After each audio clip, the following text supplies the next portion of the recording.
celle dont on a beaucoup parlé sur le web, c'est Greta Thunberg qui était en visite à Paris mardi, c'est ça? Oui, c'était mardi. Effectivement, Greta Thunberg, jeune militante qui a lancé une très large mobilisation au niveau mondial.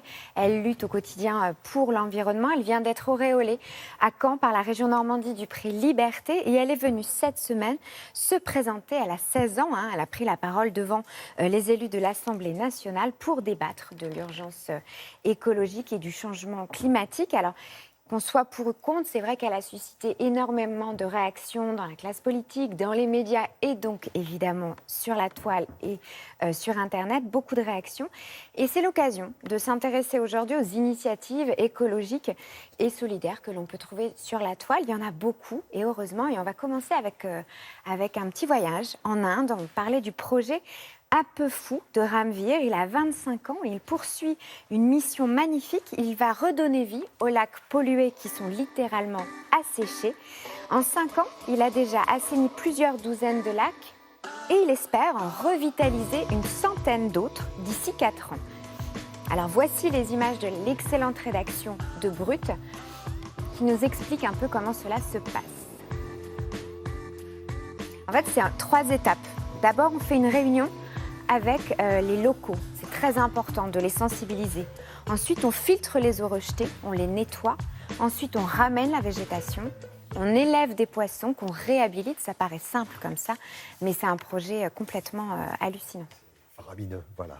Donc l'écologie, voilà, sur la toile. Qu'est-ce qu'il y a, Frédéric? Ce qui est amusant, c'est que Greta Thunberg a entendu des choses horribles à son égard de la part de certains hommes politiques, beaucoup plus que quand Pamela Anderson était venue. C'est amusant. Alors, on continue parce que c'est pas fini. Je dois prendre la fiche de la météo, mais là, on n'en est qu'au début. On part maintenant aux États-Unis. Alors là, c'est un super-héros, pas comme les autres. Regardez, il s'appelle Chris Van Dorn. C'est un bénévole américain vêtu du costume de Batman. Alors, plus vrai que nature, il sillonne les États-Unis avec son chien, Robin, et il est là pour sauver les animaux de l'euthanasie. Quand on veut plus de ces animaux, on l'appelle, il les récupère, il organise des opérations de secours et de réadoption, comme vous pouvez le voir là. Le but du costume, il n'est pas anodin, c'est d'attirer l'attention sur son action, c'est faire parler et aussi attirer l'attention sur l'importance de l'adoption. Et il a créé une organisation grâce à ça qui fonctionne très bien. Retour en France maintenant avec un autre projet. Là, c'est une école, ce sont des enfants qui se sont posé une question, une difficile question. À quoi ressemblera notre planète en 2100? Après s'être livrés à ce douloureux exercice d'imagination, ces élèves de l'école Jean Monnet à Fenouillet ont écrit une chanson bouleversante. Regardez. On ne voit plus la végétation sous les déchets et la pollution. Des tempêtes et des inondations, des océans sans poissons, beaucoup d'enfants sans maison. On sera si vieux en 2100. Bon, la suite, vous allez sur le web et vous aurez la chanson dans son Exactement. intégralité. Et pour conclure... On conclut avec les dernières tendances sportives, des loisirs innovants, mais toujours qui vont dans le sens de l'environnement. D'abord, le woofing. Est-ce que vous savez ce que c'est que le woofing?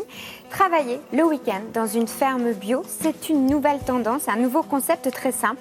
Un professionnel de l'agriculture biologique vous accueille dans sa ferme et va vous familiariser avec ses techniques de travail en échange du gîte, du couvert, vous aider à quelques tâches de l'exploitation. Vous avez aussi le plogging, courir après les ordures ou comment courir utile. Ça vient de Suède, c'est désormais très en vogue en France. On ramasse les déchets pendant sa séance de course à pied, de footing. Et en plus, on fait travailler des muscles qu'on ne fait pas travailler habituellement. On se baisse. On se baisse, on ramasse. Voilà comment on nettoie les quartiers. C'est parfait. Merci pour ce petit tour d'horizon.